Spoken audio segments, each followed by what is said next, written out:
Di tengah hamparan ladang pertanian dan jalan tanah yang jauh dari jalan raya modern, tersembunyi komunitas-komunitas yang seolah terhenti oleh waktu. Di sana, tanpa listrik di rumah atau ponsel di saku, hiduplah kaum Menonit Ordo Lama, salah satu kelompok agama paling tradisionalis dan tertutup di Amerika Utara. Gaya hidup mereka adalah keputusan kolektif yang berusaha untuk tetap sebisa mungkin menjauh dari dunia modern, mempertahankan identitas yang didasarkan pada kesederhanaan, kepatuhan, kerja keras, dan komunitas.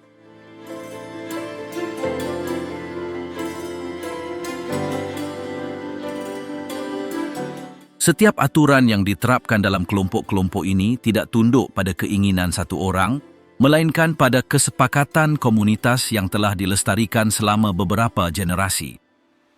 Dari cara berpakaian, apa yang boleh dipelajari, hingga dengan siapa mereka boleh berbicara, semuanya diatur.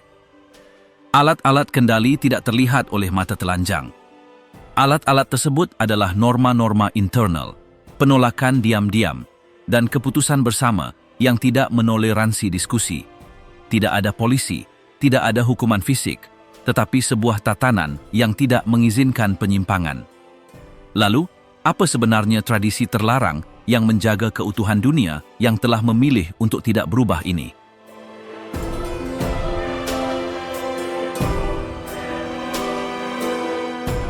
Hidup yang bertujuan, asal-usul, norma, dan kepercayaan, tatanan lama.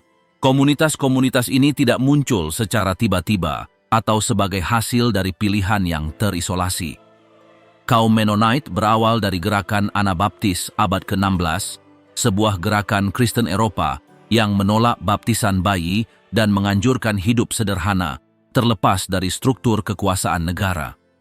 Hal ini menyebabkan para anggotanya menghadapi penganiayaan terus-menerus, memaksa mereka beremigrasi pertama ke Rusia dan kemudian ke Amerika, di mana mereka menemukan daerah pedesaan seperti Pennsylvania, Ohio, dan Kanada, tempat mereka dapat menetap dan hidup sesuai prinsip mereka tanpa campur tangan eksternal, yang kemudian memunculkan kelompok-kelompok yang lebih konservatif, termasuk kelompok-kelompok dari tatanan lama.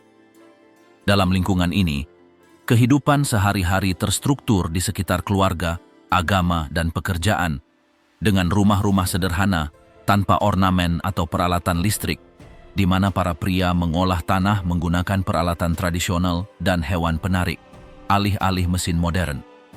Perempuan bertanggung jawab atas perawatan rumah tangga dan pengasuhan anak, mengikuti hari-hari yang dimulai saat fajar dan dijalankan di bawah rutinitas ketat yang ditandai dengan disiplin. Pakaian telah menjadi salah satu ciri paling nyata dari keterasingan mereka, bukan hanya sebagai tradisi estetika, tetapi juga sebagai refleksi yang disengaja dari nilai-nilai kolektif mereka. Pria mengenakan kemeja lengan panjang, celana panjang yang diikat dengan suspender, topi bertepi lebar, dan, jika sudah menikah, janggut tanpa kumis. Wanita mengenakan gaun panjang bernuansa kalem, tanpa kancing yang terlihat, dengan celemek dan topi yang menutupi seluruh rambut mereka, sebagai ekspresi kesopanan, persatuan, dan penolakan terhadap tanda-tanda individualisme atau kesombongan, dalam upaya sadar untuk tetap berada dalam kerangka umum yang mencegah segala upaya penyimpangan pribadi. Bahasa juga berfungsi sebagai batas budaya, karena banyak komunitas menggunakan dialek yang dikenal sebagai Jerman Pennsylvania atau Plattdeutsch, tergantung pada asal kelompok. Dialek ini ditularkan secara lisan, sebagai alat untuk memperkuat rasa memiliki dan membatasi paparan dari luar, bahkan ketika beberapa anggota juga fasih berbahasa Inggris atau bahasa negara tempat tinggal mereka. Baik pertemuan keagamaan maupun percakapan sehari-hari sering dilakukan dalam bahasa leluhur ini. Dalam konteks ini, agama tidak terbatas pada hari Minggu atau diungkapkan semata-mata dalam acara formal, melainkan menjadi struktur seluruh kehidupan sehari-hari. Ibadah keagamaan tidak diadakan di kuil-kuil yang berhias, melainkan di rumah atau lumbung, tanpa musik instrumental dan nyanyian a cappella, serta tanpa kehadiran pendeta profesional. Khotbah disampaikan oleh para pemimpin komunitas yang dipilih secara undian dari antara orang-orang yang dianggap paling saleh. Mereka menyampaikan pesan-pesan mereka secara sederhana dan tanpa drama, dipandu oleh Alkitab, dan serangkaian aturan tak tertulis yang diwariskan secara lisan dari generasi ke generasi. Aturan-aturan ini mencakup segala hal, mulai dari aspek sehari-hari seperti penggunaan jenis pakaian tertentu, hingga detail seperti penerimaan benda-benda tertentu, tergantung pada tingkat kesederhanaan dan kesesuaiannya dengan nilai-nilai komunitas. Aturan-aturan dalam komunitas ini bukanlah saran atau rekomendasi individual, melainkan pilar fundamental bagi kelangsungan hidup spiritual dan sosial mereka. Mereka yang melanggar aturan-aturan ini tidak menghadapi hukuman fisik, melainkan kemungkinan nyata untuk dikucilkan dari lingkaran komunitas melalui pengucilan kolektif. Praktik ini terdiri dari pemutusan semua ikatan dengan pelanggar, bahkan kerabat dekat. Isyarat ini tidak ditafsirkan sebagai hukuman, melainkan sebagai cara untuk melindungi integritas kelompok dan memperingatkan akan keseriusan menyimpang dari jalan yang diterima. Meskipun isolasi ini terkadang dapat dibalikkan melalui pertobatan yang tulus, dalam banyak kasus hal ini menjadi permanen, menandai keretakan keluarga yang mendalam. Sejak kecil, anggota komunitas ini tumbuh dalam lingkungan yang menghargai kepatuhan, pengorbanan, dan keterhubungan dengan alam. Mereka tidak memiliki akses ke mainan elektronik atau sarana hiburan eksternal, tetapi berpartisipasi aktif dalam pekerjaan rumah tangga, pekerjaan pertanian, dan kegiatan gereja. Dinamika ini dicirikan oleh masa remaja bukan sebagai masa eksplorasi terbuka, melainkan sebagai transisi menuju komitmen terhadap kelompok, dengan harapan bahwa anak muda tersebut akan dibaptis, segera menikah, dan mengambil peran yang jelas dalam tatanan yang telah mapan.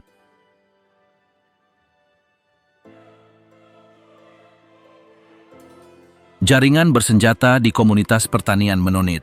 Di beberapa komunitas Menonit yang terletak di wilayah pedesaan Meksiko, operasi kepolisian mengungkap keberadaan kiriman senjata yang ditemukan di dalam rumah-rumah yang ditempati pekerja lokal, termasuk pistol, senapan jarak jauh, dan amunisi dalam jumlah besar.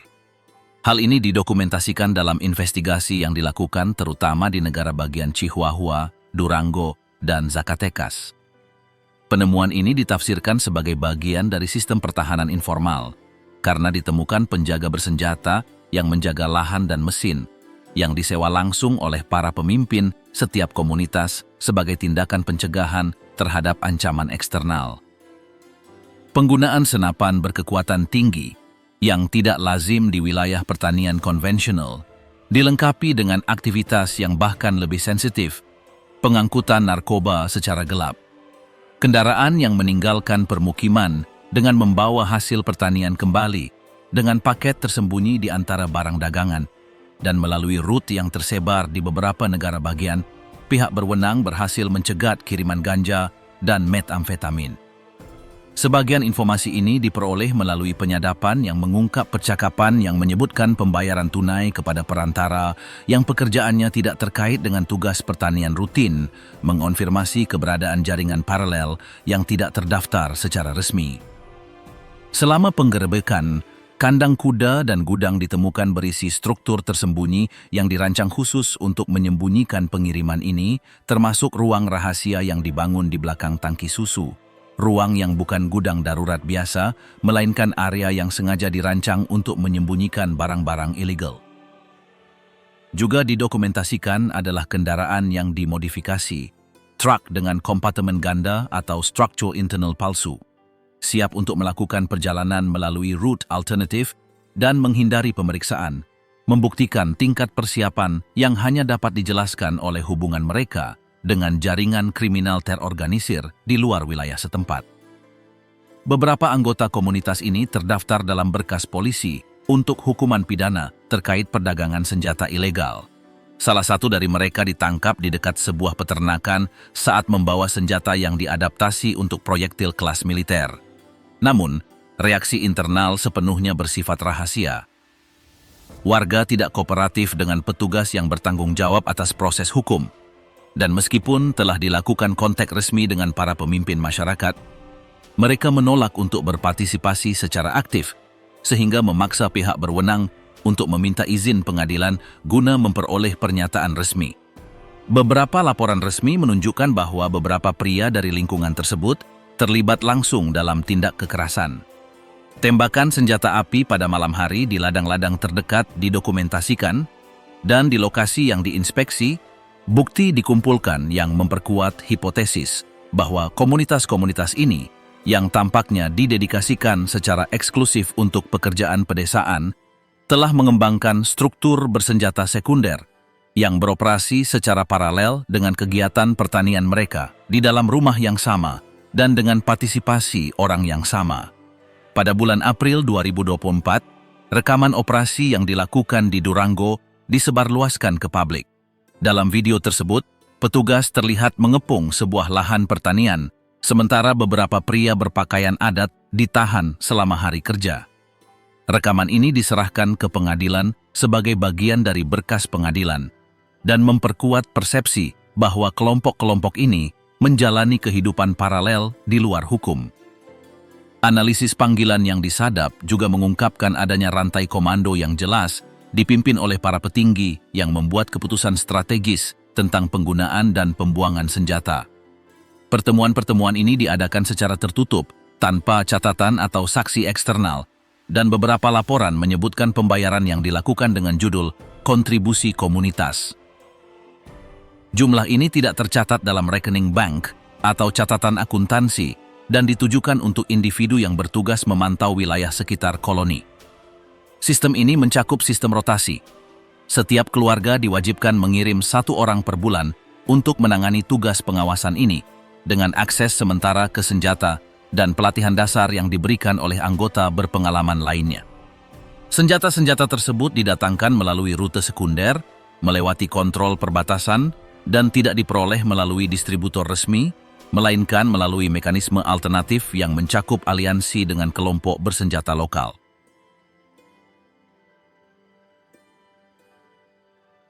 Bagaimana tradisi dilarang?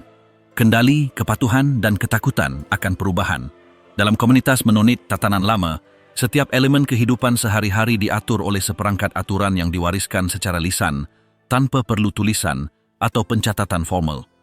Aturan-aturan tersebut diterima oleh semua orang sebagai kebenaran yang tak terbantahkan, yang mendefinisikan apa yang diizinkan dan apa yang dilarang, mulai dari pakaian hingga alat transportasi.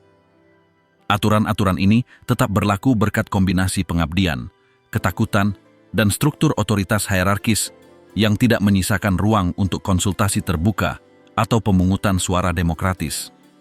Penafsiran aturan-aturan ini jatuh ke tangan tokoh-tokoh seperti uskup, pendeta, dan diaken yang memiliki kuasa untuk memutuskan kapan suatu inovasi mengancam keseimbangan kelompok.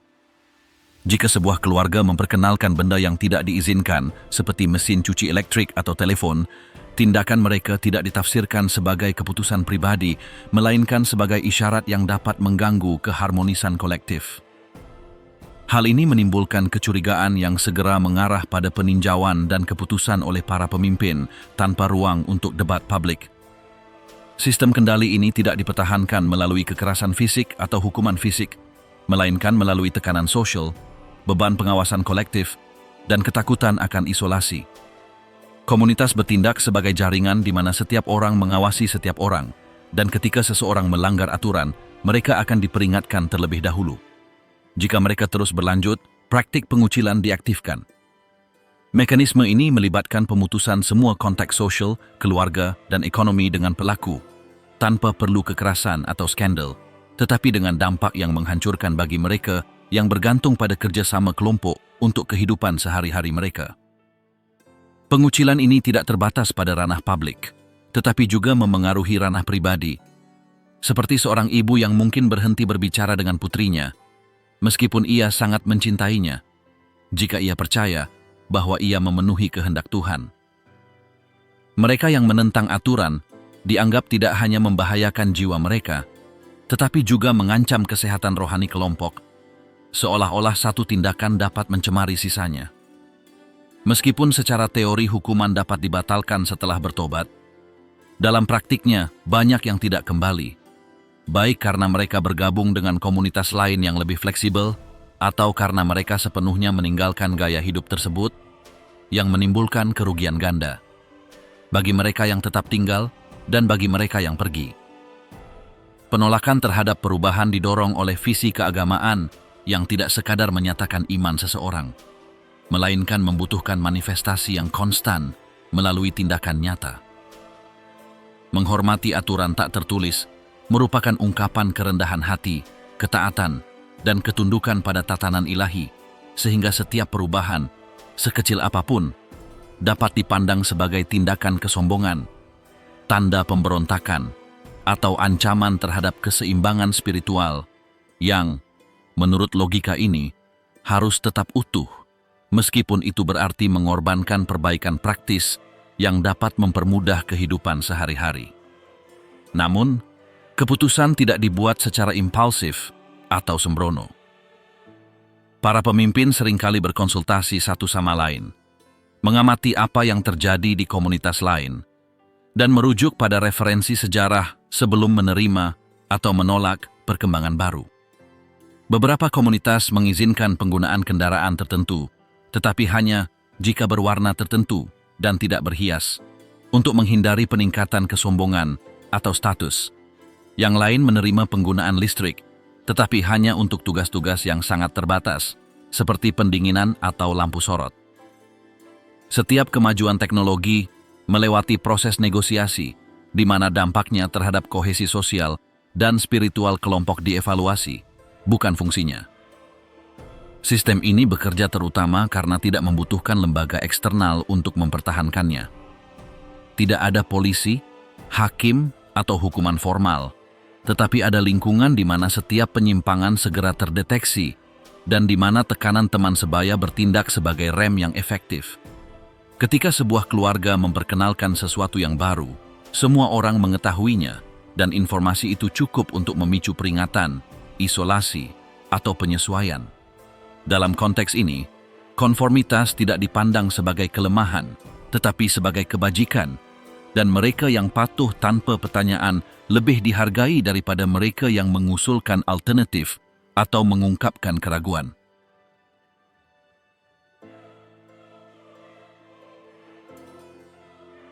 Para uskup menempati posisi sentral dalam dinamika ini. Wewenang mereka tidak bergantung pada pemilihan umum atau jabatan politik, melainkan pada reputasi spiritual mereka di dalam kelompok.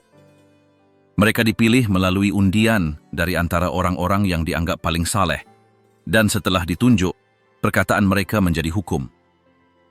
Mereka tidak dibahas di depan umum atau dipertanyakan dalam majelis, karena fungsi mereka bukan hanya untuk menafsirkan norma-norma, tetapi juga untuk menjaga identitas kolektif tetap hidup, bertindak sebagai rujukan moral, dan memberikan pengaruh yang tidak perlu dipaksakan karena sudah terinternalisasi.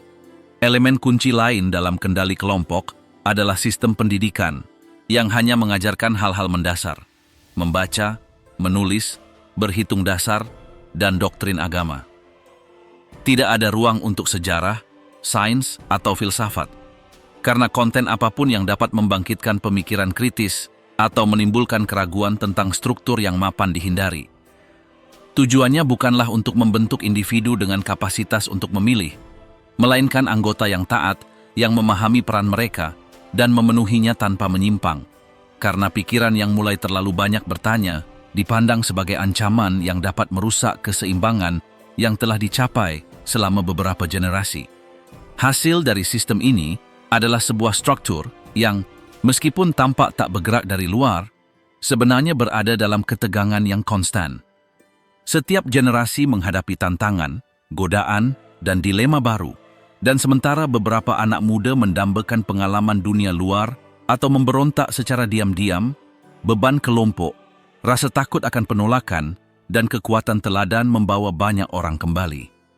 Tradisi tidak bertahan karena dipaksakan, melainkan karena telah menjadi bagian dari identitas individu setiap anggotanya, sehingga menantangnya bukan berarti sekadar melanggar norma, melainkan meninggalkan seluruh cara hidup. Melarang sebuah tradisi, oleh karena itu, bukan sekadar mengatakan tidak. Melarang sebuah tradisi adalah sebuah proses yang mengaktifkan jaringan keputusan bersama, ketakutan yang terus-menerus, kepemimpinan yang senyap, dan konsekuensi yang mendalam. Melarang sebuah tradisi adalah cara untuk melindungi struktur yang dianggap rapuh dan dapat runtuh jika pengecualian diizinkan. Melarang sebuah tradisi adalah mempertahankan tembok tak kasat mata terhadap dunia yang terus berkembang, tetapi yang bagi mereka bukanlah kemajuan yang diinginkan, melainkan ancaman konstan terhadap stabilitas yang telah mereka capai.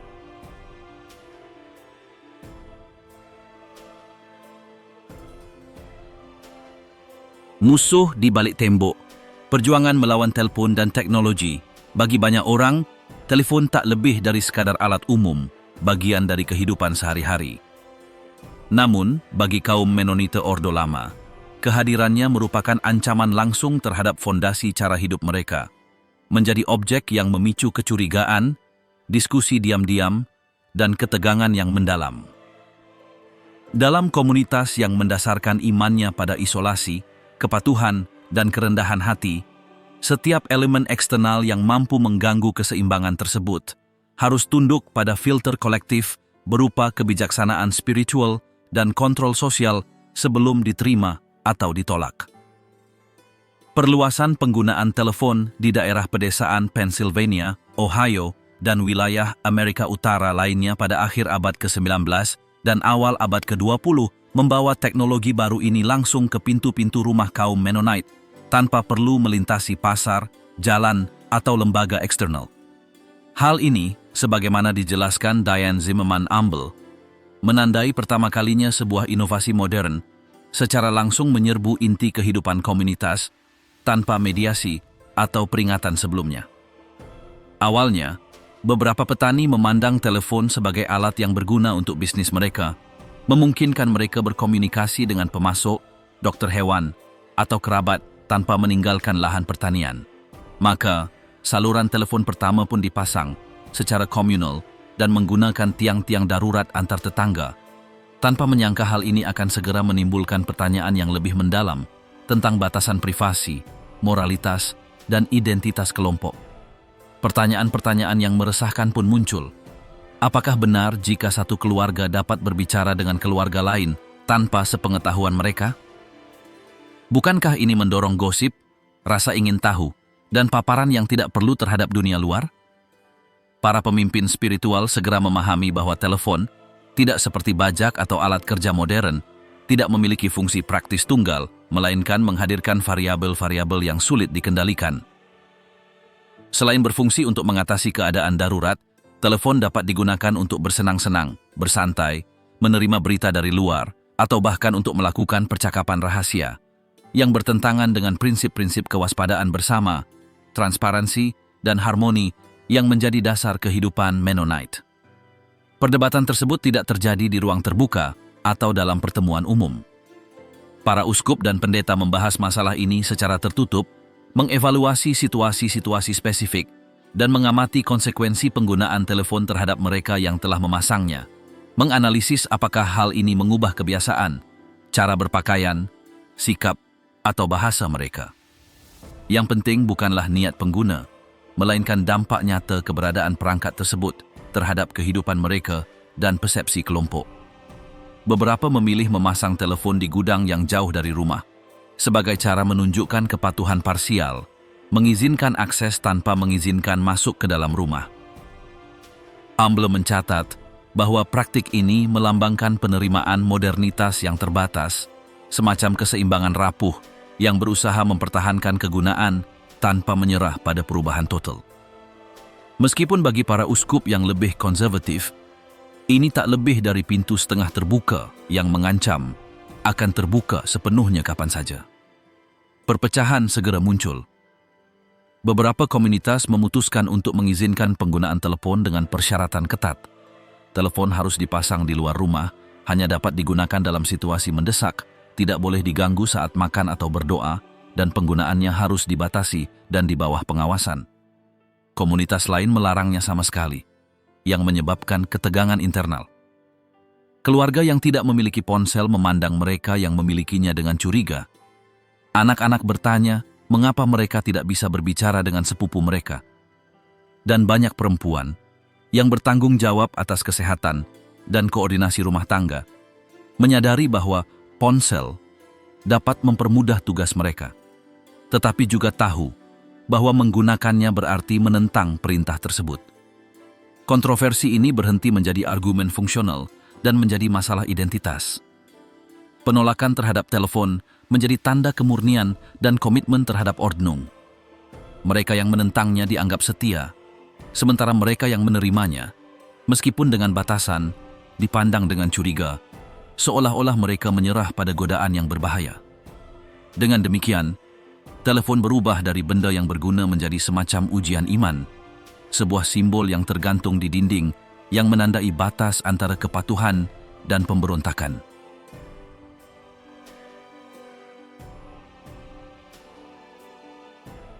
Amble mencatat kisah-kisah di mana para uskup secara langsung memerintahkan pencabutan telepon dari rumah-rumah tertentu dan di rumah-rumah lain di mana para tetangga yang khawatir akan dampak kehadiran telepon tersebut terhadap komunitas mengorganisir kunjungan untuk meyakinkan keluarga tersebut agar meninggalkannya dengan memanfaatkan rasa takut kehilangan keanggotaan gereja, penolakan sosial, atau membahayakan perkembangan rohani anak-anak mereka. Ini bukanlah penganiayaan yang kejam, melainkan tekanan yang konstan, intens, dan efektif, karena komunitas berbicara dengan satu suara, dan suara itulah yang menentukan benda mana yang dapat diterima dan mana yang tidak. Paradoksnya, penolakan telepon ini memperkuat, setidaknya secara dangkal, kohesi komunitas, karena dengan bergantung pada kontak tatap muka, kunjungan dan interaksi langsung, ikatan mereka tetap kuat. Namun, hal itu juga menimbulkan ketegangan yang tak terucapkan, perpecahan tersembunyi, dan kewaspadaan yang konstan, karena kekhawatiran sebenarnya bukanlah apakah telepon itu bermanfaat, melainkan apakah kehadirannya melemahkan struktur moral yang menjadi dasar kehidupan sehari-hari. Seiring waktu, beberapa komunitas mengadopsi solusi perantara, seperti memasang bilik telepon umum yang jauh dari rumah, di sudut-sudut pedesaan, atau di gubuk-gubuk kecil, dengan penggunaan terbatas dan tanpa privasi, yang dirancang hanya untuk menangani kasus-kasus mendesak.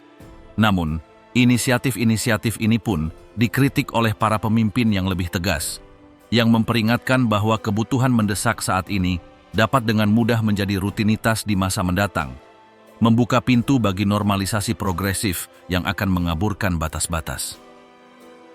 Episode ini meninggalkan pelajaran yang jelas. Konflik sebenarnya bukan tentang telepon, melainkan tentang kendali. Yang dipertaruhkan adalah kemampuan kelompok untuk memutuskan apa yang harus diterima dan apa yang harus ditolak. Karena kehilangan kemampuan itu berarti kehilangan identitasnya, menjadi kabur, dan berubah menjadi sesuatu yang tidak lagi merespons model aslinya. Oleh karena itu, setiap inovasi teknologi berikutnya dipandang dengan kecurigaan yang sama, dan telepon hanyalah yang pertama dalam daftar panjang ancaman yang dirasakan. Saat ini, ketika dunia berputar di sekitar layar, media sosial, dan kesegeraan digital, kaum Menonit Ordo Lama terus menolak sebagian besar perubahan ini, bukan karena ketidaktahuan atau keterbelakangan, tetapi karena mereka telah memutuskan bahwa mempertahankan identitas kolektif mereka lebih berharga daripada menyerah pada kenyamanan atau kecepatan. Kasus telepon menunjukkan bahwa, bagi mereka, setiap benda membawa beban spiritual, potensi keretakan, dan bahwa mengizinkan atau menolaknya bergantung tidak hanya pada fungsinya, tetapi juga pada kekuatan simbolisnya dalam suatu komunitas yang berupaya menjaga jiwanya tetap utuh dalam menghadapi dunia yang tidak pernah berhenti berdering.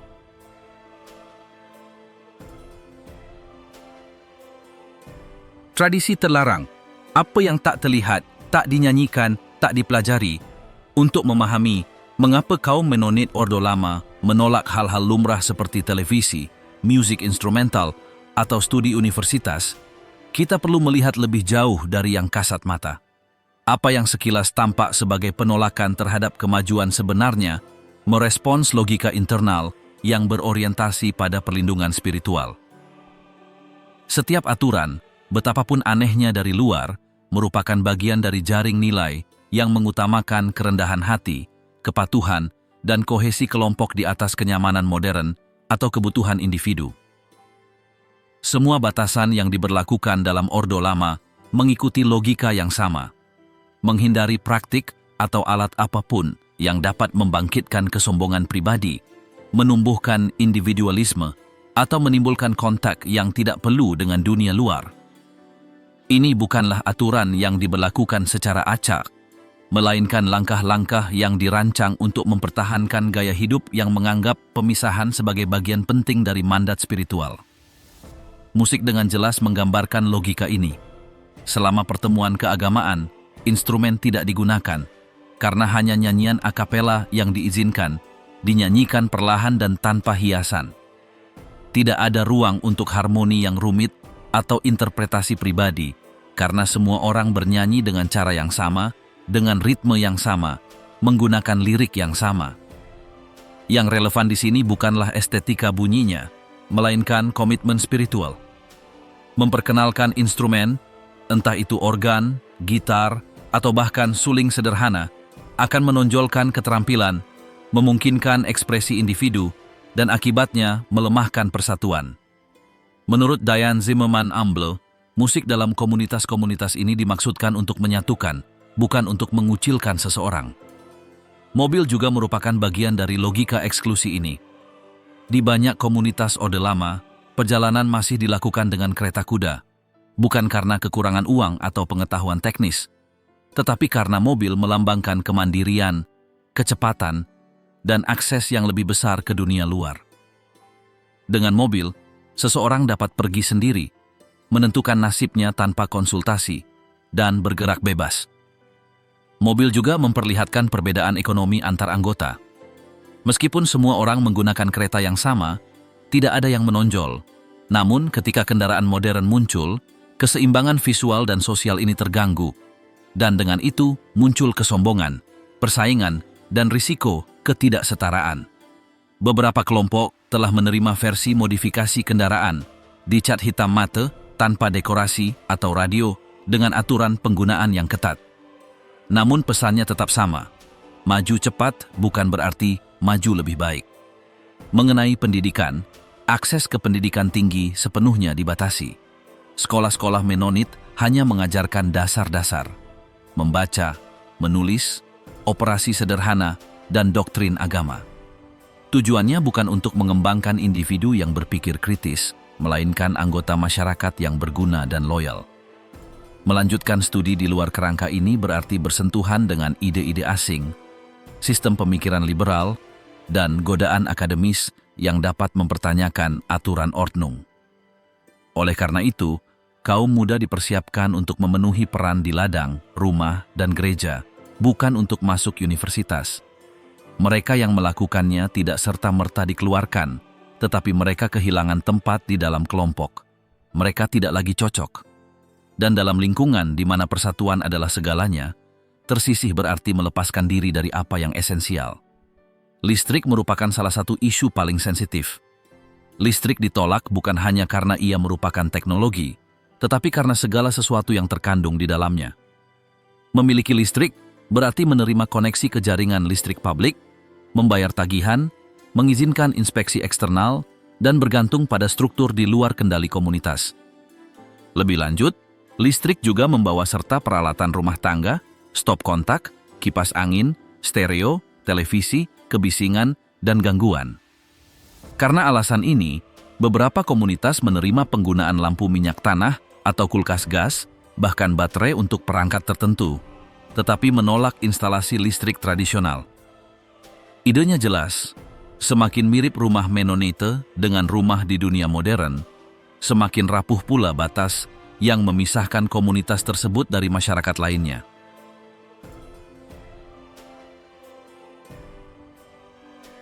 Mereka yang seharusnya tak berbicara, peran perempuan yang diam, dalam komunitas Menonit tatanan lama, perempuan belajar sejak usia muda bahwa suara mereka, meskipun perlu, tidak boleh terlalu bergema.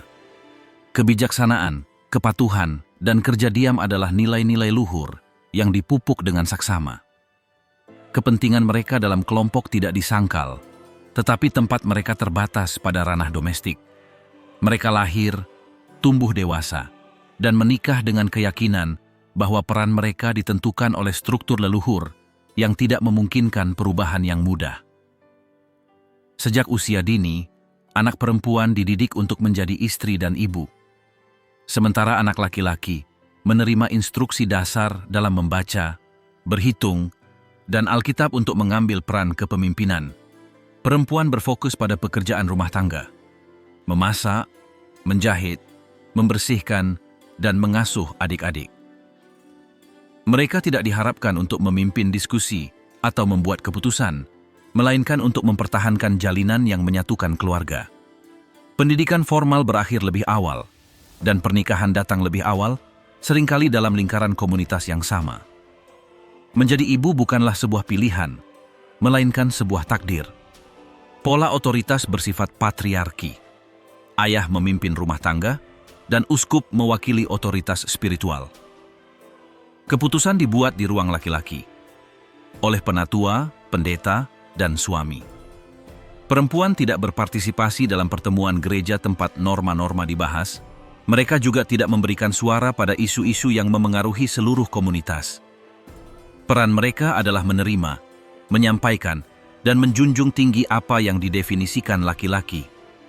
Kurangnya suara institusional ini dianggap alami. Apa yang tidak dikatakan seringkali lebih berbobot daripada apa yang dikatakan. Diane Zimmerman-Umbel menunjukkan bahwa bahkan dalam perdebatan seperti yang berkaitan dengan telepon, perempuan tampil sebagai pengguna praktis, tetapi jarang sebagai pengambil keputusan.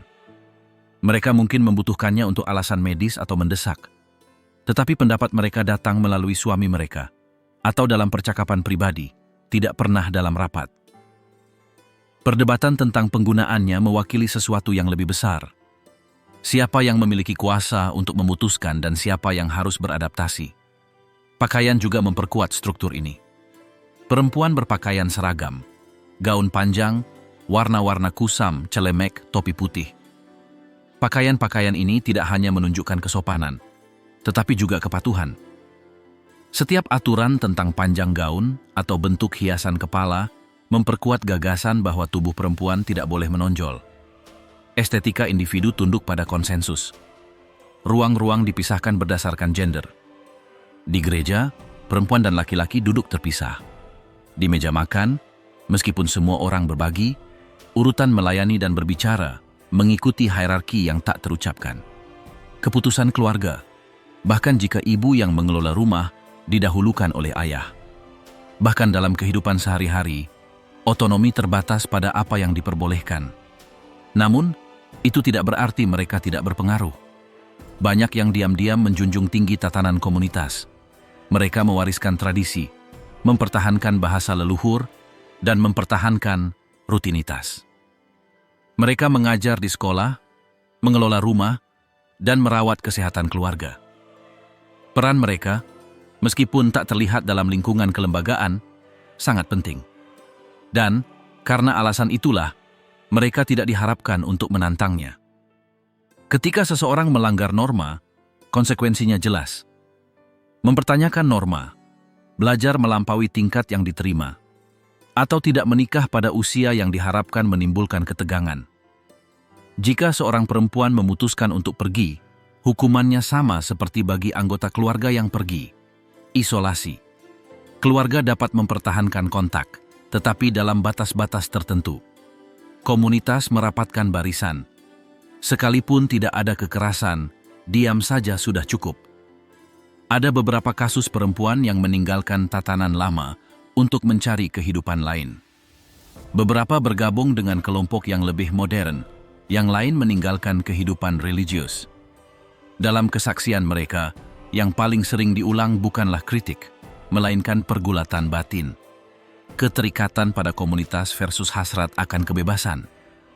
Banyak yang menggambarkan kesulitan bersuara setelah bertahun-tahun diam, atau rasa bersalah karena telah memilih jalan lain.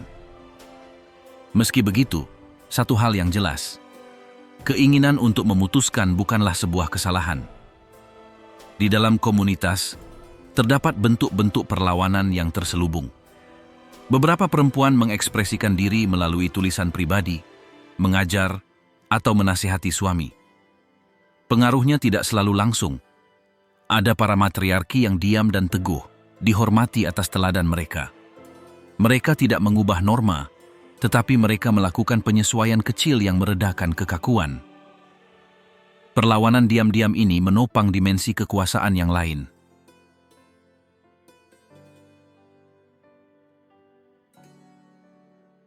Kasus terkelam, serangan di koloni Mennonite di Bolivia.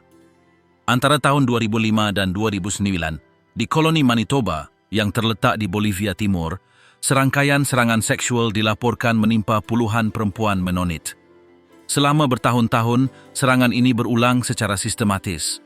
Para korban terbangun dengan tanda-tanda kekerasan dan kehilangan ingatan akan apa yang telah terjadi.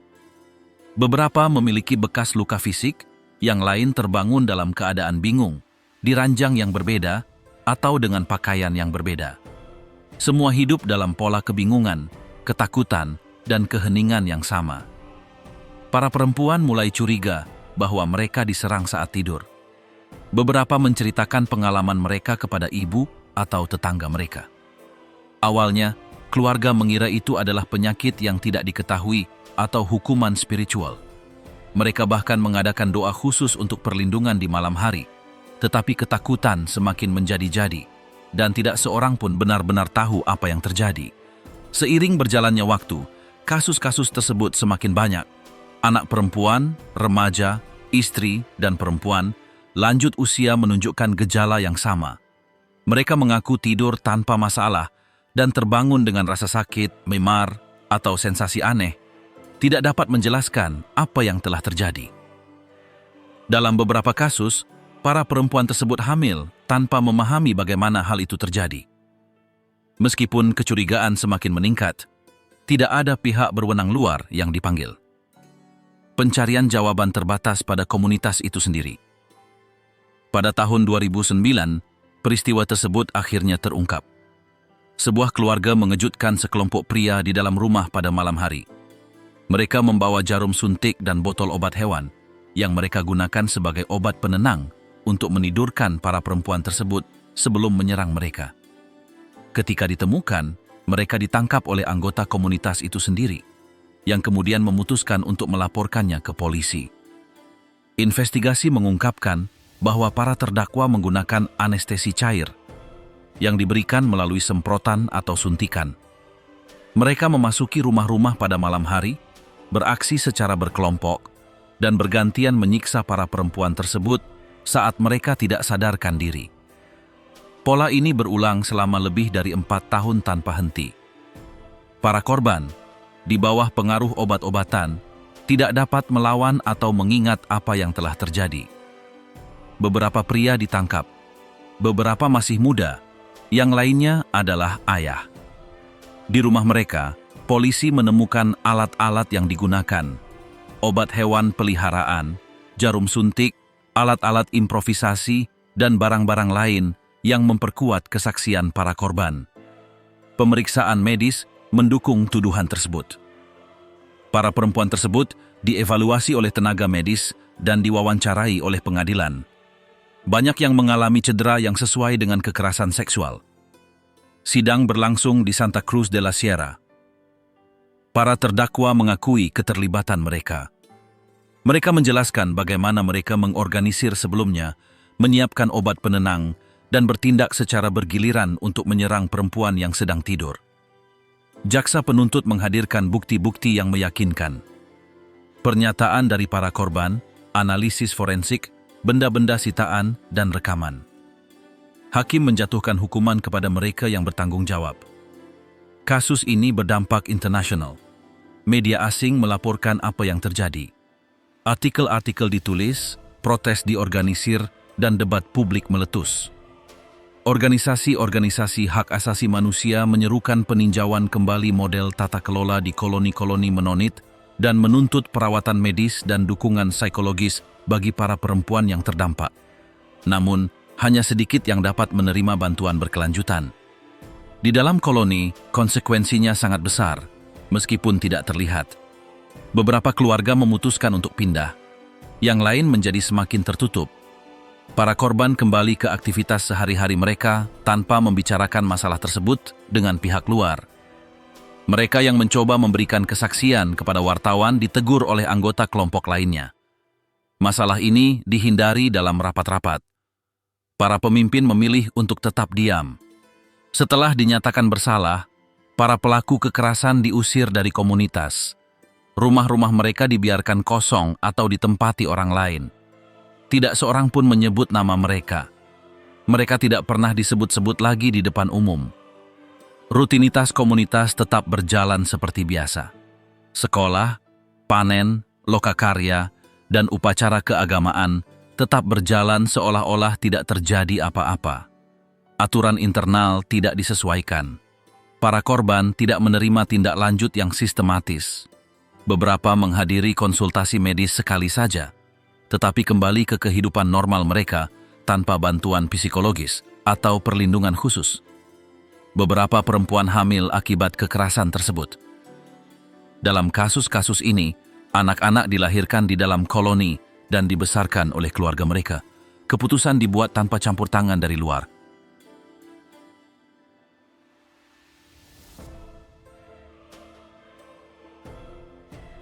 Ketika lingkaran putus, pemberontak, pengusiran, dan gangguan keluarga.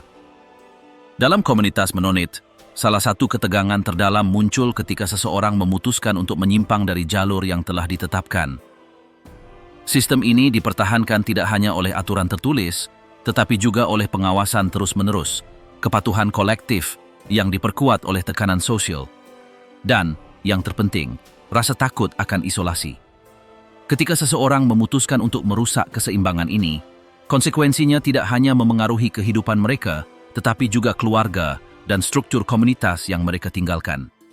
Dalam kasus-kasus ini, diam, jarak, dan perpisahan menjadi alat kontrol yang lebih efektif daripada hukuman fisik apapun. Salah satu praktik paling terkenal untuk mengelola perpecahan ini adalah pengucilan. Suatu bentuk pengucilan yang tidak bermanifestasi dalam teriakan atau agresi, tetapi dalam penolakan total terhadap kontak manusia normal. Orang yang ditolak tidak lagi disambut, tidak dapat berbagi makanan, atau bekerja bersama anggota lain, dan dilarang berpartisipasi dalam perayaan keagamaan atau sosial. Segala sesuatu dirancang untuk menekan mereka agar kembali patuh tanpa perlu kekerasan langsung. Diane Zimmerman Umbel mendokumentasikan bagaimana penolakan ini dapat diterapkan bahkan di dalam rumah. Jika sang ayah dihukum, sang istri mungkin terpaksa tidak duduk bersamanya di meja makan dan menghindari semua kontak langsung.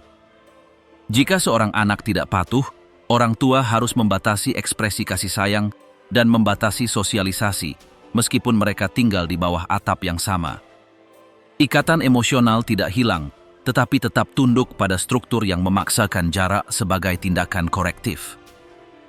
Dalam salah satu kasus yang dijelaskan, seorang perempuan muda memutuskan untuk menggunakan telepon tanpa izin. Ini bukanlah pelanggaran hukum yang serius, tetapi berarti melanggar ordnung, seperangkat aturan tak tertulis yang mendefinisikan semua aspek kehidupan bermasyarakat.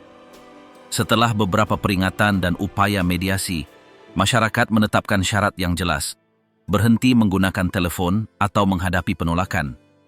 Perempuan muda itu memilih untuk melanjutkan, dan itu berarti kehilangan kontak dengan sebagian besar keluarganya. Kunjungan menjadi sporadis, percakapan terhenti, dan ikatan emosional merenggang seiring waktu. Tindakan semacam ini tidak selalu langsung diterapkan. Dalam banyak kasus, terdapat tahap awal di mana para pemimpin agama mengunjungi pelaku, mengirimkan surat, mengadakan doa bersama, dan berulang kali berupaya untuk mencegah mereka. Pemisahan terakhir baru dimulai ketika pertobatan gagal atau dianggap tidak cukup. Meskipun menyakitkan bagi semua pihak yang terlibat, langkah ini dianggap perlu untuk melindungi kohesi internal kelompok. Bagi mereka yang memutuskan untuk pergi, biayanya jauh melampaui hilangnya kontak dengan orang-orang terkasih. Mereka harus menghadapi masyarakat yang asing bagi mereka, tanpa pendidikan formal, tanpa pengalaman kerja di lingkungan modern, dan tanpa jaringan pendukung untuk membimbing mereka. Beberapa berhasil beradaptasi seiring waktu dan membangun kehidupan baru. Namun, yang lain menghadapi rintangan yang sangat berat. Beberapa, setelah bertahun-tahun pergi, mencoba untuk kembali, tetapi hanya diizinkan kembali jika mereka sekali lagi menerima aturan Ordnung. Beberapa individu ini memilih untuk mendirikan komunitas Mennonite baru yang lebih fleksibel, di mana penggunaan teknologi yang moderat diizinkan, aturan berpakaian tertentu disesuaikan, dan akses pendidikan diperluas. Pengelompokan alternatif ini tidak disukai oleh kelompok-kelompok tradisional yang menganggapnya sebagai penyimpangan berbahaya dari jalan semula. Perpecahan keluarga mungkin merupakan konsekuensi paling menyakitkan dari keputusan-keputusan ini. Seorang ayah yang meninggalkan keluarganya meninggalkan stigma bagi anak-anaknya. Seorang anak perempuan yang menolak menikah berdasarkan norma-norma yang berlaku dapat diperlakukan seolah-olah ia tidak pernah menjadi bagian dari keluarga. Dalam konteks ini, cinta tidak lenyap, tetapi tetap tunduk pada logika yang mengutamakan kesetiaan kepada komunitas di atas kasih sayang pribadi. Umble juga menunjukkan bahwa, bahkan setelah meninggalkan komunitas, banyak yang tetap mempertahankan ikatan emosional dengan asal-usul mereka. Mereka cenderung tidak menjelek-jelekan komunitas mereka sebelumnya, mempertahankan beberapa nilai-nilainya, dan berinteraksi dengan mantan anggota lainnya. Kesetiaan parsial ini menunjukkan bahwa identitas Mennonite tidak lenyap seiring kepergian, melainkan bertransformasi. Meskipun ikatan tersebut melemah, ikatan tersebut tidak selalu terputus sepenuhnya.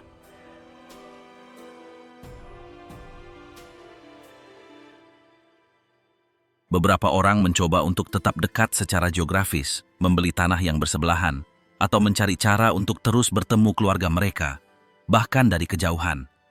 Yang lain lebih memilih untuk pergi sepenuhnya, pindah ke daerah yang jauh atau negara bagian yang berbeda.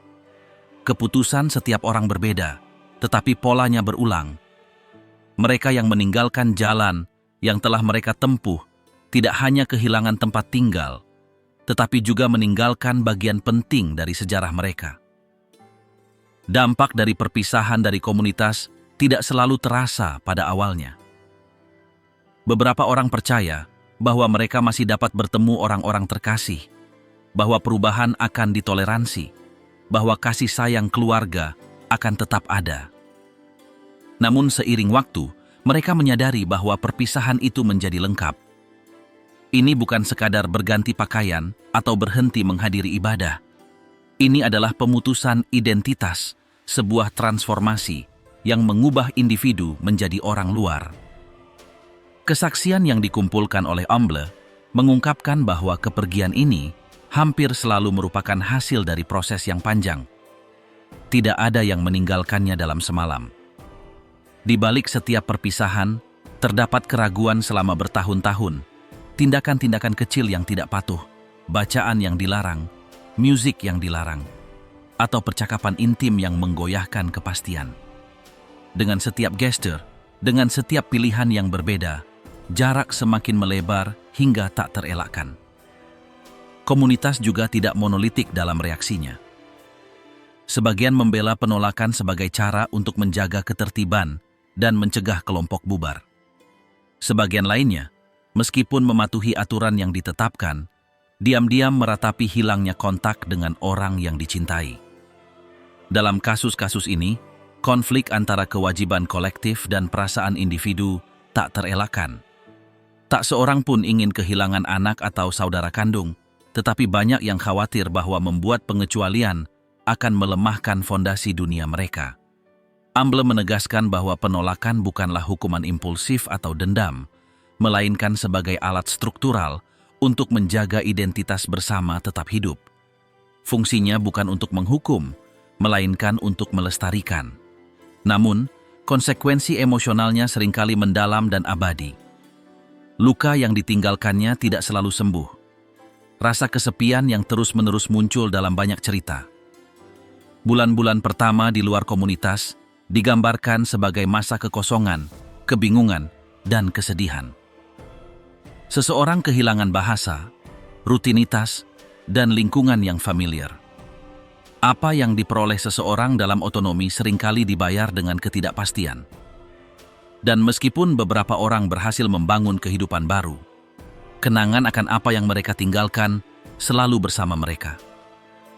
Melepaskan diri dari komunitas dalam banyak hal berarti memulai kembali. Tidak ada perpisahan seremonial atau rekonsiliasi yang mudah. Jarak tidak selalu diungkapkan dengan kata-kata, tetapi hadir dalam setiap gestur, dalam setiap ketidakhadiran. Yang hilang bukan hanya struktur sosial, tetapi juga cara memahami dunia secara utuh. Dan meskipun setiap kisah memiliki nuansa yang berbeda, semuanya mengungkapkan sebuah sistem yang dipertahankan bukan oleh kelesuan, melainkan oleh keyakinan. Komunitas Mennonite Ordo Lama telah memilih jalan yang terpisah, dipandu oleh norma-norma yang menuntut dan logika internal yang telah teruji oleh waktu. Mereka tidak berusaha meyakinkan orang lain atau memaksakan keyakinan mereka, melainkan hanya untuk mempertahankan apa yang mereka junjung tinggi. Setiap aturan, setiap tindakan kepatuhan atau pelanggaran mencerminkan cara hidup yang tidak dipaksakan dari luar, tetapi dipertahankan dari generasi ke generasi oleh mereka yang menerimanya, dan juga oleh mereka yang memutuskan untuk meninggalkannya.